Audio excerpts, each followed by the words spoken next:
Caught in the crossfire. Was caught in the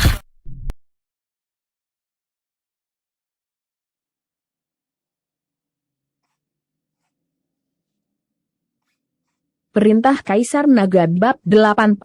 Billy tercengang lalu tertawa terbahak-bahak. Maksudmu tadi, artinya kamu sangat toleran pada alkohol sejauh ini tidak pernah mabuk, Dave berkata dengan santai. Saat itu, Billy seketika menjadi tertarik. Kalau begitu, mari kita bertanding. Saya juga tidak pernah menemukan orang yang bisa menemani saya saat minum. Hari ini ayo bersenang-senang, sambil berkata. Billy memanggil pelayan untuk mengantarkan satu dus arak lagi. Dave, sejak kapan kamu bisa minum arak? Jangan berbicara sembarangan, di sini juga tidak ada orang luar, untuk apa kamu membual? Celine menyerngitkan keningnya. Ibu, tenang saja, saya tahu batasan saya, Dave menenangkan ibunya. Edward juga ingin berbicara, tapi dihentikan oleh Danny. Kapten, tidak ada salahnya kalau anak muda lebih bersemangat. Apa kamu lupa kita juga sering tanding minum saat di kemiliteran dulu? Biarkan saja anak muda bersenang-senang. Edward yang mendengarnya juga tidak bisa mengatakan apapun lagi. Dia hanya menatap Dave dengan pasrah. Billy, tingkat toleranmu tinggi, mengalahlah sedikit pada Dave. Jangan terlalu banyak minum, yang penting senang saja. Paman tenang saja, saya akan minum 2 gelas, biar dia minum 1 gelas saja juga boleh. Billy berkata sambil membuka botol arak, dan menuangkannya ke dalam cangkir. Cangkir ini terlalu kecil, ambilkan mangkok saja, Dave berkata kepada pelayan. Billy tercengang dan menatap Dave dengan kaget. Kenapa? Apakah mangkok terlalu besar dan kamu tidak sanggup menghabiskannya? Dave bertanya dan tersenyum. Billy mengendus, dia merasa kalau Dave sengaja berpura-pura menakuti dirinya. Semakin Dave bersikap seperti ini, semakin membuktikan kalau dia tidak bisa minum. Segera mangkok besar diantarkan pada mereka, mangkok itu bisa diisi dengan 1 botol penuh. Ayo katakan, mau minum seperti apa? Billy menatap Dave dengan tatapan menantang. Saya orangnya tidak suka repot bersulang. Setelah berkata Dave langsung meneguk habis arak yang ada di dalam mangkoknya. Semua orang yang melihatnya langsung kaget. Edward menyerngitkan keningnya dan dia menatap Dave dengan tatapan. Dave, apa kamu sedang minum arak? Ini sama saja dengan bunuh diri. Ayah saya. Tidak apa-apa, Dave berkata pada Edward sambil tersenyum lalu membalikan mangkok itu dan berkata pada Billy, giliranmu. Billy menyerngitkan keningnya, dia tidak menyangka kalau Dave akan langsung meneguk habis arak itu. Meskipun tingkat toleransinya tinggi, minum banyak itu bisa merusak tubuh. Kalau tidak bisa minum jangan minum. Hal seperti ini untuk apa dipertandingkan? Edward melihat Billy yang sedikit kesulitan membuka mulutnya dan memberi langkah kepada Billy. Tidak minum juga tidak apa-apa, itu membuktikan kalau kamu adalah seorang pengecut. Dave menatap Billy dengan tatapan menantang. Pengecut? Billy mendengarnya seketika menjadi marah. Saya tidak takut untuk itu. Setelah berkata, Billy memejamkan matanya dan meneguk semangkok arak itu. Setelah minum, wajah Billy langsung menjadi merah. Dave mengambil arak dan kembali menuangkannya dalam kedus mangkok. Dave, sudahlah. Edward yang melihatnya langsung berdiri dan berteriak pada Dave. Dave tidak mengatakan apapun, dia hanya menatap Billy dengan tatapan provokatif. Kamu tidak perlu ikut campur, ini urusan kami, ayo minum lagi. Pada saat itu Billy hanya bisa merasakan api kemarahan dan berteriak keras pada Edward. Dave menyipitkan matanya dan mengangkat mangkok araknya lalu kembali meneguknya sampai habis. Saat masuk ke perut Dave, itu menjadi tidak ada bedanya dengan air biasa. Kekuatan spiritualnya Dave menyerap seluruh arak itu. Melihat Dave kembali meneguk habis 1 arak, semua orang kaget bukan main. Mona menarik Billy dan berkata kalau tidak bisa minum, jangan minum lagi, kamu jauh lebih hebat darinya. Tidak usah membandingkan diri dengannya. Perintah Kaisar Naga bab 88 benar, Billy tidak usah minum lagi, Nyawa lebih berharga, jangan bertaruh nyawa lagi dengannya. Saat ini Anita juga berdiri dan membujuk Billy. Mereka takut kalau Billy kembali menghabiskan satu mangkok arak itu akan membuatnya keselamatannya terancam, hal itu bisa menjadi merepotkan. Saat itu kedua mata Billy mulai memerah, dia menatap dan dengan kepalanya yang mulai berputar dan saat melihat tatapan mata Dave yang memprovokasinya, dia menggerakkan giginya dan mengangkat mangkok arak itu lalu meneguknya. Setelah meminum 2 mangkok arak, wajah Billy yang merah menjadi pucat, wajahnya terlihat mengerikan. Setelah melihat Billy yang menjadi seperti itu, Dave merasa puas dan kembali duduk. Kalau diteruskan lagi, Billy pasti akan mati, dan kedua orang tuanya pun pasti tidak akan membiarkan minum lagi. Kenapa kamu duduk? Kalau hebat ayo minum lagi. Tapi baru selesai berkata tiba-tiba tekanan darahnya naik dan dia langsung memuntahkan dan menyemburkannya pada tubuh Anita. Anita terkejut dan berteriak. Dia melihat kotoran yang ada di tubuhnya dan membuatnya hampir muntah juga. Denny yang melihatnya pun mengernyitkan keningnya. Raut wajahnya terlihat sangat jelek. Edward menatap Dave lalu bergegas berdiri dan berkata, Denny, kalian cepat antar Billy pulang, kami juga akan segera pulang. Kedua anak ini benar-benar, entah apa yang mereka tandingkan. Denny hanya bisa mengangguk, masalahnya sudah seperti ini. Mereka juga tidak bisa duduk dan mengobrol lagi. Tapi pada saat Edward hendak membawa Dave pulang, Billy malah menghalangi. Tidak boleh pergi. Tatapan mata Billy kabur. Tadi sudah bilang mau karaoke, kenapa malah pergi? Apa takut menghabiskan uang? Billy, kamu sudah terlalu banyak minum, ganti hari saja. Denny membujuk Billy. Tidak boleh, harus pergi hari ini. Saya sudah membuat reservasi dan memberitahukan di HP chat. Kalau tidak pergi saya kehilangan muka. Billy menggeleng. Dia harus membuat Dave membayar biaya karaoke. Pada saat ini Denny menatap Edward dengan serba salah. Ayah, kalian pulang saja dulu, saya akan pergi mentraktir mereka karaoke, Dave berkata pada Edward. Edward juga tidak bisa mengatakan apa-apa, dia hanya berpesan kepada Dave jangan terlalu malam dan jangan minum lagi. Edward berkata sambil mengeluarkan setumpuk uang dari kantongnya. Ada uang receh, ada juga uang besar, totalnya lebih dari 300.000. Kamu bawalah uang ini, saya tahu karaoke juga tidak murah. Edward menaruh tumpukan uang itu di tangan Dave. Dave awalnya ingin menolak, tapi dia tahu berdasarkan sifat ayahnya, dia tidak akan bisa menolaknya, maka dia hanya bisa menerima uang itu.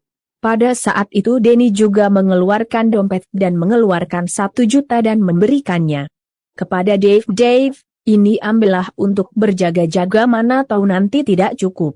Ayah, biasanya kamu tidak pernah seroyal ini saat memberiku uang, Mona berkata sambil menyambar uang dari tangan Denny. Anak ini, cepat berikan uangnya kepada Dave, Denny berkata pada Mona.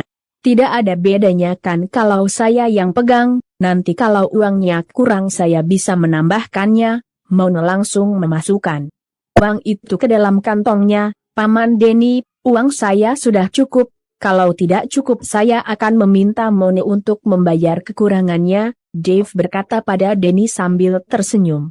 Denny menghela nafas dengan tidak berdaya. Mereka berjalan keluar dari ruangan VIP dan saat Denny bersiap membayar, Billy mengikutinya dengan terhuyung-huyung. Saya punya kartu identitas kantor, bisa mendapatkan diskon 20%. Billy mengeluarkan kartu identitasnya dan melemparkannya ke meja kasir, tapi pelayan kasir bahkan tidak meliriknya sama sekali.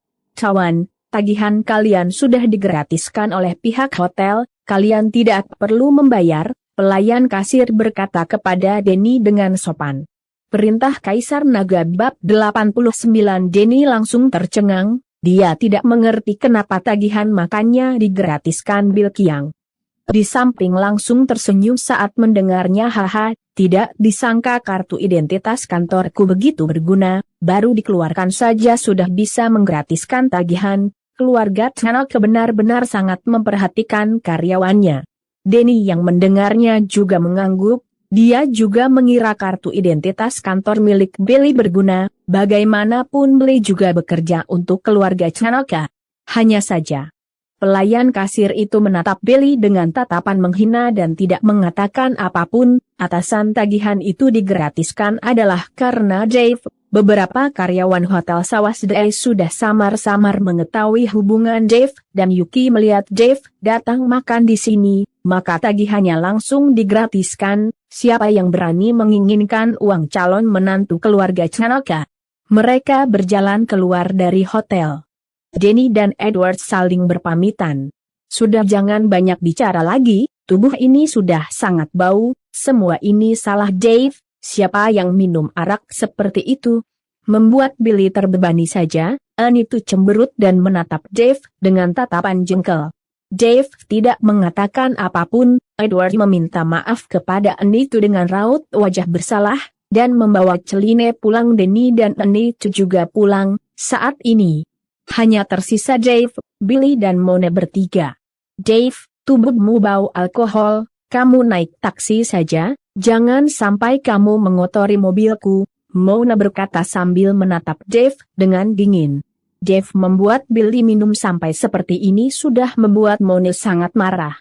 Dave, kita ke Surau Royal KTV, kamu jangan kabur di tengah jalan ya, Billy berkata sambil terhuyung-huyung dan ditarik masuk ke mobil oleh Mona, dan bayangannya sudah tidak terlihat lagi melihat mobil yang melaju kencang. Tatapan mata Dave mulai memancarkan aura dingin. Billy ini terus mencari perkara dengannya. Dave harus memberinya pelajaran dan juga si Mona. Kalau bukan karena hubungannya dengan Denny, Dave pasti tidak akan membiarkannya. Dia mengulurkan tangannya untuk memanggil taksi. Dave ingin bergegas ke Surau Royal KTV, tapi ponselnya tiba-tiba berdering. Ternyata telepon dari Ivan. Dave bergegas mengangkatnya. Kak Dave, kalian sekeluarga kemana? Ibuku sudah membuatkan pangsit dan memintaku mengantarkannya kepada kalian, tapi kalian tidak di rumah, Ivan bertanya padanya.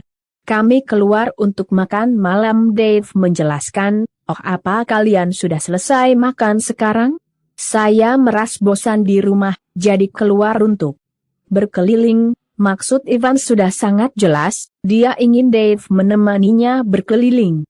Dave ragu-ragu sejenak dan berkata, sekarang saya sedang bersiap menuju KTV, wawancara kerja hari ini sukses jadi saya dan rekan-rekan mau merayakannya sambil karaoke. Oh, kalau begitu sudahlah, nada bicara Ivan terdengar sedikit kecewa. Kamu di mana? Apa mau pergi bersama Dave? Tiba-tiba bertanya. Kebetulan dia juga ingin memasukkan Ivan ke perusahaan, jadi sekalian mengenalkannya kepada rekan-rekan. Apa boleh? Evan ingin ikut tapi dia merasa tidak enak hati. Kenapa tidak boleh? Saya juga berniat membawamu ke perusahaan besok, berkenan dulu juga tidak ada salahnya, saya akan menjemputmu. Selesai berkata, Dave langsung meminta supir taksi untuk mengantarnya ke rumah Ivan lalu pergi ke Surau Royal KTV. Pada saat itu di Surau Royal KTV Billy dan yang lainnya sudah sampai dan sudah memesan kamar VIP yang besar. Dave ini kenapa sih sudah lama sekali kenapa belum sampai? Apa dia kabur? Gaya miskinnya itu Satmia benar-benar takut dia tidak sanggup membayar, Ivana berkata dengan cemberut. Yang lain juga menggerutu, mereka takut kalau Dave benar-benar tidak datang maka siapa yang membayar biaya ruangan VIP? Rico, kalau Dave tidak datang, maka semua biaya ini kamu yang bayar, kalian kan satu tim. Wilkie yang bersandar di sofa menyipitkan matanya dan berkata kepada Rico yang duduk di pojok ruangan. Rico hanya bisa menganggukkan kepalanya, meskipun dia merasa sangat tidak rela tapi dia tidak berani membantah. Perintah Kaisar Naga bab 90. Setelah melihat ada orang yang akan membayar, yang lainnya kembali bersemangat dan mulai memesan buah-buahan dan juga bir. Rico terus berdoa agar Dave harus datang, kalau tidak maka hari ini dompetnya akan berdarah lagi, kartu kreditnya sudah hampir mencapai limit. Billy bersandar di sofa dan meminta Mona untuk memijatnya. Lalu meminum air, keadaannya sudah jelas terlihat lebih baik dibandingkan sebelumnya. Hanya saja kepalanya masih terasa pusing. Saya beritahu ya. Kalau nanti Dave sampai, kalian harus memaksanya minum dengan ganas. Siapa yang bisa membuatnya mabuk akan saya gandakan bonus bulanannya, Billy berkata kepada semua orang. Setelah mendengar bonusnya akan digandakan, semua orang seketika menjadi bersemangat. Pak Billy, tenang saja, saya jamin Dave akan keluar dengan berbaring. Kalau dia berani datang, saya akan membuatnya minum sampai tidak tahu arah. Mereka semua bersiap-siap. Begitu banyak orang yang menyuruh Dave minum, Dave pasti akan dipaksa sampai mabuk. Bahkan Rico juga sempat tergerak saat mendengar bonus akan digandakan, tapi dia pasti tidak akan memaksa Dave untuk minum. Saat mereka bernyanyi sambil minum, tiba-tiba pintu ruangan terbuka. Dave tiba bersama Ivan. Melihat Dave sudah sampai, semua orang terlihat heran, terutama setelah melihat Ivan yang ada di samping Dave, membuat mata banyak pria langsung bersinar, bahkan Billy yang masih sedikit mabuk juga menyipitkan matanya, dan saat melihat Ivan, matanya langsung membelalak. Meskipun Mone juga cantik, tapi Ivan masih menyiratkan aura gadis muda. Meskipun Ivan pernah menjadi penari di bar, tapi hatinya masih polos. Dave, saya kira kamu takut menghamburkan uang dan tidak berani datang. Billy melirik Dave dan membalikan tatapannya pada Ivan sambil bertanya, siapa gadis ini? Halo semuanya, apa kabar? Nama saya Ivan, saya adalah tetangga Kak Dave. Semoga saya tidak mengganggu acara kalian ya. Ivan memperkenalkan dirinya dengan sangat sopan. Tidak mengganggu kok, duduk sini, ayo duduk. Ayo makan buahnya, di sini ada buah. Segerombol pria mulai mencoba tampil sebaik mungkin. Tidak ada yang memperhatikan Dave. Billy juga mulai batuk dan berkata, nama saya Billy, saya manajernya Dave. Ivan yang mendengar kalau Billy adalah manajer langsung mengulurkan tangannya dengan panik. Pak Billy, apa kabar? Baik. Kedua mata Billy semakin bersinar, dan menggenggam tangan Ivan dengan erat. Siapapun bisa merasakan tatapan Billy saat melihat Ivan sudah menunjukkan ketertarikan dan membuat Mone sangat marah. Nona Ivan, di manakah kamu bekerja sekarang? Billy sama sekali tidak merasakan tatapan marah dari Mona, dan bertanya kepada Ivan sambil tersenyum. Saya tidak bekerja, Ivan menjawab dengan canggung.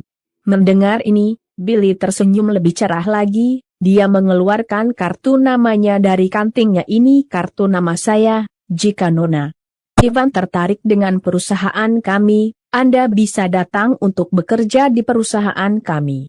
Benarkah? Ivan yang mendengarnya seketika terkejut dan membelalak. Tentu saja, saya manajer di departemen, saya punya hak untuk hal itu, Billy berkata dengan wajah bangga. Billy, Mona sudah tidak tahan lagi dan langsung berteriak. Billy baru teringat pada Mona, dan bergegas membuat jarak dengan Ivan. Duduk. Semuanya duduk. Dave tercengang karena gerakan Ivan, di hadapan begitu banyak orang. Gerakan ini terlalu mesra, hanya saja Ivan sengaja melakukannya, agar pria-pria di hadapannya ini tidak menaruh harap padanya dan agar Mona tidak cemburu padanya. Perintah Kaisar Naga bab 91. Dan tentu saja setelah melihat kemesraan Ivan dan Dave, banyak pria yang berkecil hati, bahkan Billy juga menatap Dave dengan tatapan cemburu. Dave memperkenalkan satu persatu rekannya kepada Ivan, dan saat memperkenalkan Mona, Dave berkata, ini adalah putrinya Paman Denny. Mona, ayahnya dan ayahku adalah teman seperjuangan saat militer. Ivan yang mendengarnya langsung mengerti. Saat itu Edward meminta bantuan orang untuk mencarikan pekerjaan. Orang itu kemungkinan besar adalah ayahnya Mona. Jadi Ivan melangkah maju dan meraih tangan Mona dengan antusias. Kak Mona cantik sekali, sejak awal saya sudah mendengar tentang kalian dari Kak Dave dan Paman Edward, hanya saja belum pernah bertemu. Keramahan Ivan membuat Mona juga tersenyum. Dik Ivan, kamu juga cantik sekali. Lalu, yang ini Rico, teman satu timku, Dave berkata sambil menunjuk Rico yang mengenakan kacamata dan duduk di pojok ruangan. Halo, Ivan tersenyum dan mengulurkan tangannya. Halo, Halo, wajah Riko seketika memerah, dan dia menjabat tangan Ivan dengan lembut. Melihat ekspresi Riko, seketika semua orang langsung menertawakannya. Segera mereka semua menjadi akrab dan mulai bernyanyi sambil minum, dan beberapa orang yang mulai beraksi untuk membuat Dave mabuk, satu persatu, dan mereka mulai bersulang padanya. Melihat situasi ini, Ivan sigap dan menghadang di depan Dave. Kalau kalian terus bersulang padanya, Kak Dave pasti akan mabuk, saya akan mewakilinya. Ivan mengangkat segelas bir dan meminumnya. Sekelompok pria itu tidak menolak melihat Ivan yang mewakili Dave minum. Dalam persepsi mereka, Ivan hanya akan bertahan tidak lebih dari 2 botol bir, tapi segera persepsi mereka dipatahkan dan kenyataannya terlalu jauh dari persepsi mereka. Melihat Ivan yang minum dengan mereka dan menunjukkan dirinya mulai mabuk, bahkan wajahnya pun tidak menunjukkan perubahan sama sekali. Seketika mereka semua menjadi bingung, bahkan Dave sendiri menatap Ivan dengan tatapan tidak percaya. Tidak akan ada orang yang menyangka, seorang gadis yang terlihat begitu lemah ternyata begitu kuat minum, dan seketika di bawah Ivan sudah tersusun lebih dari 30 botol bir kosong. Ivan tidak kenapa-napa, malah orang-orang itu yang mulai menunjukkan wajah memerah dan ada yang mulai terhuyung-huyung. Sudahlah, ayo menyanyi, jangan minum terus. Bilky melihat situasi ini hanya bisa menyuruh mereka untuk tidak minum lagi. Kalau diteruskan lagi, Ivan tidak akan kenapa-napa, tapi merekalah yang akan mabuk. Dik, Ivan, kamu terlalu kuat minum. Mona berkata kepada Ivan dengan rasa iri dan terkejut di matanya. Ivan tersenyum, saya ini tidak punya kelebihan lain, hanya kuat minum. Adik, kamu hebat sekali. Kalau saya punya kemampuan minum seperti kamu, pasti tidak ada orang yang berani menantangku minum lagi. Ivana juga duduk bersama Ivan, dan berkata dengan kagum, Kak Ivana, tingkat toleran itu bisa dilatih kok. Besok-besok saya akan mengajarimu, nama kita saja sudah mirip, kita pasti berjodoh. Ivan berkata sambil tersenyum. Bisa dibilang kemampuan sosialisasi Ivan sangat baik. Tidak perlu waktu lama bagi mereka bertiga untuk akrab dan mulai mengobrol layaknya 3 sekawan. Adik, lihatlah kamu begitu cantik, temperamenmu juga bagus, kenapa malah tertarik pada orang seperti Dave? Saya melihat Dave bagaikan melihat si buruk rupa, menyebalkan. Ivana juga sudah mulai mabuk, dan berbicara pada Ivan tanpa ragu-ragu. Dave yang duduk di samping tidak menyanyi dan tidak minum. Dia kemudian berbincang dan Riko yang terlihat tidak berada di zona nyamannya. Kak Ivana, sebenarnya Kak Dave itu orangnya lumayan baik loh. Kami sudah berteman sejak kecil, mungkin kalian belum terlalu mengenalnya. Ivan tidak marah, dia hanya menjelaskan dengan tenang. Mendengar penjelasan Ivan, Ivana pun tidak mencibir Dave lagi. Dia mengambil mikrofon kemudian berkata, ayo, kita bernyanyi perintah Kaisar Naga bab 92. Ivan tidak hanya cantik, tapi dia juga pandai bernyanyi, suaranya tidak jauh berbeda dengan suara penyanyi aslinya. Seketika, para pria-pria di sana menjadi lebih cemburu lagi terhadap Dave, bahkan tatapan Billy kepada Ivan pun semakin memanas, tapi karena ada Mona, dia tidak boleh terlalu antusias. Ditemani suara merdu Ivan, suasana di ruangan VIP hampir mencapai puncaknya. Mereka sudah mabuk dan mulai menari sambil melompat.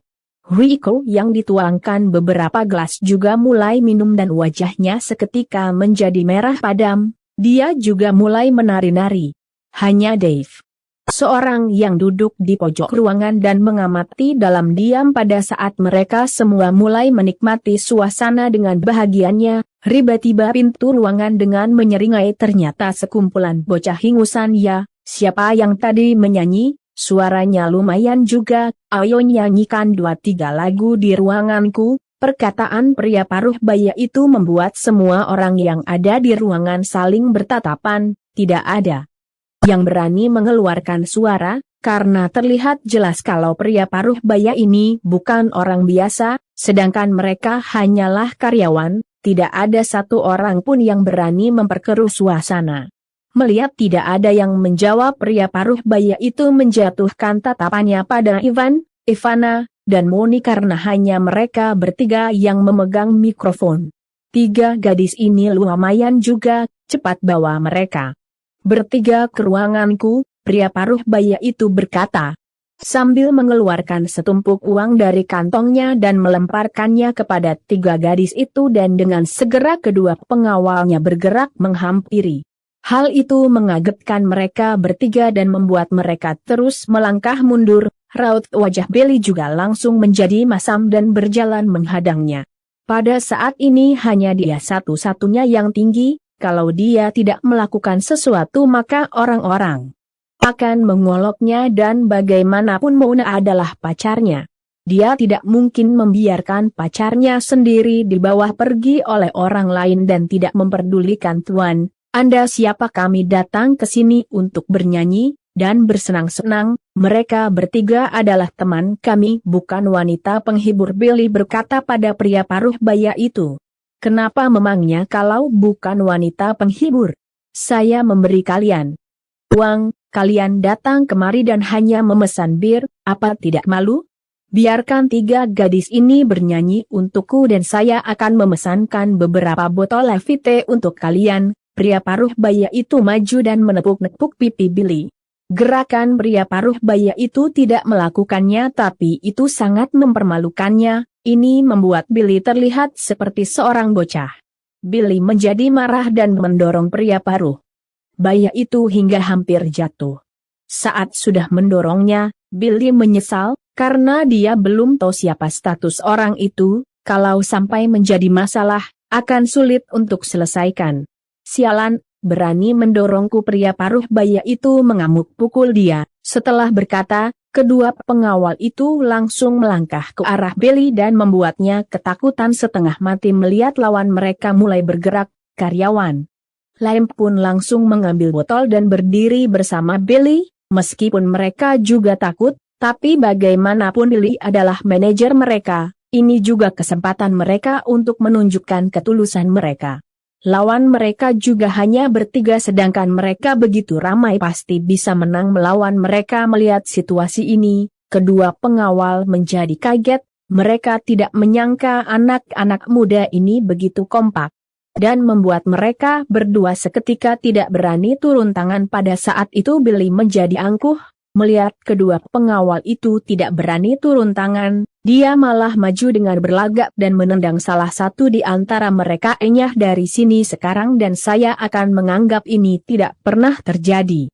Perintah Kaisar Naga bab 93. Pria botak yang melihat situasi itu menyipitkan matanya, namun dia melihat kerumunan itu didominasi oleh anak muda, lalu semua terjadi keheningan dan dengan wajahnya menjadi serius dan berkata, tunggu saja kau bocah, kalau sabar beritahu namamu dan lihat bagaimana saya menghabisimu. Nama saya Billy Indrawan, siapa menurutmu di sini? Apa kamu orang yang lemah? Seketika Billy merasa kalau dirinya mirip seperti bos mafia, perasaan itu sangat menyenangkan. Baik, baik, baik. Pria paruh baya itu mengulang kata baiknya sampai 3 kali dan berbalik pergi dengan kedua pengawalnya. Setelah pria itu pergi, Billy menjadi semakin sombong lagi, dia belum pernah merasakan perasaan seperti itu sebelumnya, begitu berwibawa dan keren. Pak Billy hebat sekali, tendangan tadi membuat mereka bahkan tidak berani kentut. Gaya Billy tadi sudah bisa membuat orang yang tidak tahu mengira dia adalah salah satu bos mafia.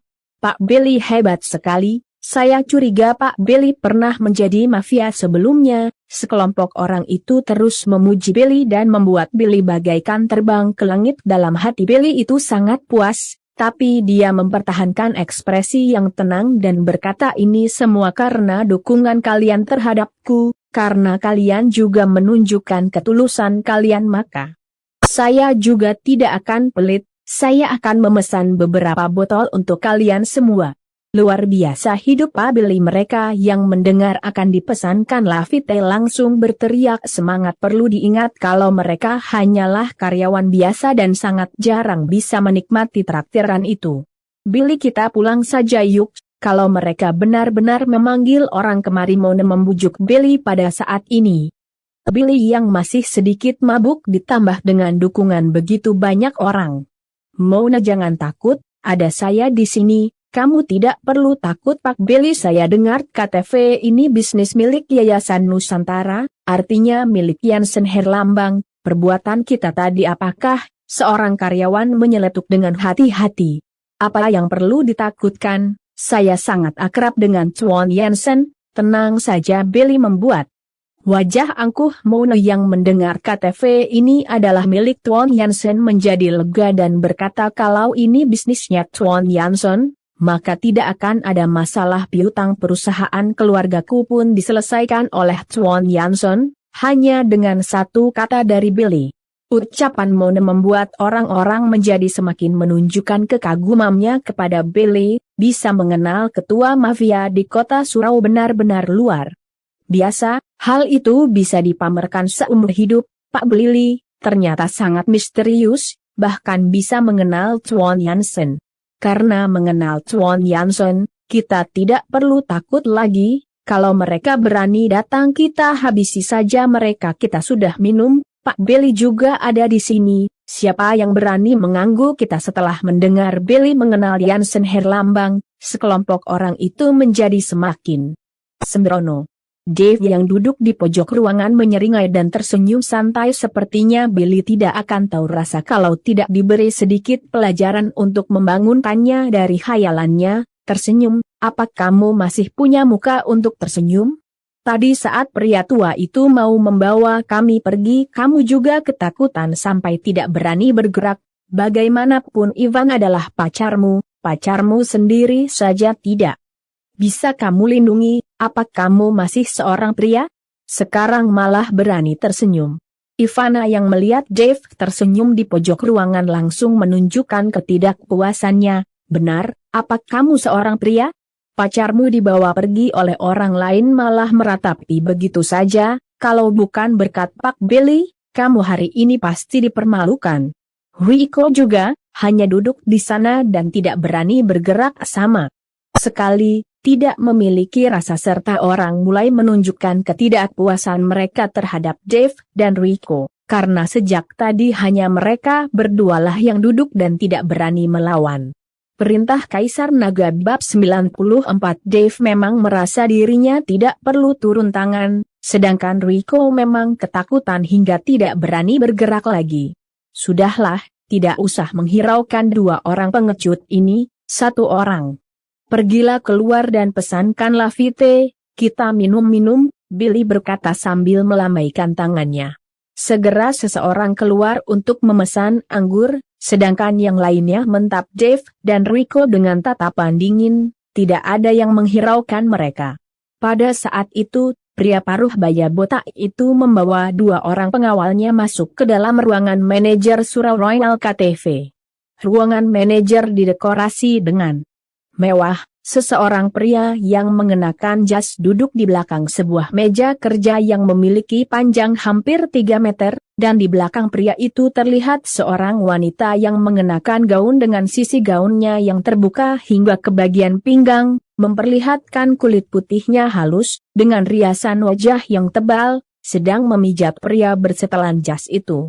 Pria bersetelan jas itu adalah manajer dari Surau Royal KTV, Dexter. Dia juga bisa dianggap sebagai tangan kanan Yansen, kalau tidak, Yansen tidak akan mungkin menyerahkan KTV ini untuk diurus olehnya. Pak Fitrat, ada masalah apa membuatmu seperti ini, datang ke ruanganku untuk mencariku? Dexter menyipitkan matanya dan bertanya dengan tenang. Pak Dexter, Surau Royal KTV milik kalian ini sudah terlalu kacau, tadi ada segerombolan anak muda yang berani turun tangan memukuli bawahanku, bahkan jejak kakinya masih membekas di perut bawahanku. Fitra, si pria paruh baya botak itu berkata sambil menunjuk-nunjuk bawahannya. Di perut bawahan itu terlihat luka memar akibat tendangan itu. Terjadi masalah seperti itu ya? Dexter membuka matanya dan meluruskannya. Siapa yang melakukannya? Apakah orang-orang dari geng naga api? Menurut Dexter, hanya orang-orang dari geng naga api sajalah yang berani membuat keributan di wilayah merek.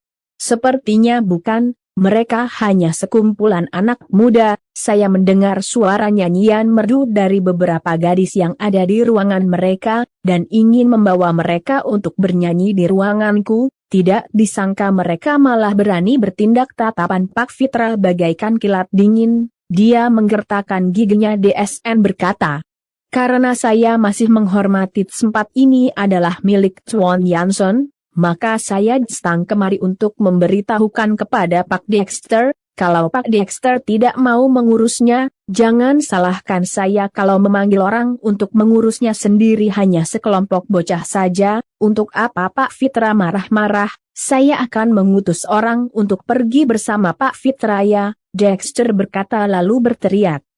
Memanggil seseorang dari luar, Raffi seketika, seseorang pria yang berwajah sangar dengan lengan yang penuh dengan tato berjalan memasuki Kak Dexter. Raffi menjawab dengan penuh hormat. Barusan ada yang membuat keributan di KTV, kamu ikutlah dengan Pak Fitra untuk mengurusnya, yang terpenting jangan sampai ada yang kehilangan nyawa belakangan ini. Tuan Yanson sudah berpesan, kita serus merendah. Dexter berpesan kepada Raffi, baik Kak Dexter, saya mengerti. Raffi menganggukkan kepalanya. Terima kasih banyak Pak Dexter. Pak Fitra juga menyampaikan rasa terima kasihnya kepada Dexter. Pak Fitra mengalami kejadian tidak enak seperti ini di wilayahku, tidak perlu sungkan begitu, kedepannya bisnis kami masih memerlukan bantuan dari Pak Fitra. Dexter tersenyum tenang. Segera, Fitra membawa Raffi menuju ruangan tempat Dave dan yang lainnya berada, diikuti oleh belasan preman KTV. Pada saat ini di ruangan VIP, Billy dan yang lainnya sedang menikmati lavite, wajah mereka memerah dan mereka berteriak dengan semangat. Tiba-tiba pintu ruangan ditendang hingga terbuka. Semua orang tercengang, dan saat melihat pria paruh baya itu kembali dengan membawa orang, wajah mereka satu per satu menunjukkan keterkejutan. Karena kali ini mereka membawa belasan orang dengan wajah yang sangar. Pak Fitra tadi siapa yang memukuli bawahan? Raffi menunjuk Billy dan berkata dia, bocah itu yang memukuli bawahanku. Raffi menatap dan menilai Billy sekilas, bukan preman ataupun anggota mafia. Kamu yang tadi memukuli bawahannya Pak Fitra. Raffi berjalan ke hadapan Billy dan berkata dengan tenang melihat wajah sangar Raffi dan tato yang ada di lehernya. Billy sedikit ketakutan tapi karena sudah mabuk, dua tetap mengangguk benar, saya yang memukulinya, dia melecehkan pacarku. Perintah Kaisar Naga bab 95. Raffi sedikit tidak menyangka Billy akan langsung mengakui. Dia kembali menilai Billy dan berkata hebat juga bocah sepertimu, berani berbuat berani bertanggung jawab, saya juga tidak akan mempersulitmu, berlututlah kepada Pak Fitra dan minta maaf, maka masalah INJ akan selesai. Sampai di sini mendengar Raffi menyuruh untuk berlutut dan meminta maaf, Billy keberatan, dia menggelengkan kepalanya. Saya tidak akan berlutut kepadanya, dia yang duluan mencari masalah dengan kami. Melihat penolakan Billy, raut wajah Raffi menjadi dingin. Belum ada satu orang pun yang berani membantah perkataanku, sambil berkata. Tangan Raffi tiba-tiba mengulurkan tangannya dan mencengkram kerah baju Billy, dan mengangkatnya. Melihat keadaan itu, karyawan lainnya berniat membantu Billy tapi setelah melihat belasan preman sangar yang ada di belakang Fitra mereka semua menciut. Billy melihat lawannya bertindak mono langsung berteriak dan menghampiri. Lepaskan dia, saya Putri Denis Sunandar, kami karyawan PT Damai Kimia milik keluarga Tanaka. Mona berusaha sekuat tenaga untuk melepaskan tangan Raffi, tapi tidak peduli sekuat apapun dia mencoba, dia tidak bisa menggerakkan tangan Raffi sedikit pun. Wajah Billy menjadi memerah, dia mulai kesulitan bernafas, kedua matanya membelalak dan mulutnya terbuka sangat lebar. Rasa takut akan kematian tidak berhenti menghampirinya. Mona yang melihat Billy sudah seperti itu panik dan berhenti berteriak, ini adalah wilayah Tuan Yanson, kalian berani membuat onar di wilayah Tuan Yanson, dan Tuan Yanson pasti tidak akan membiarkan kalian, dia kenal dengan Tuan Yanson.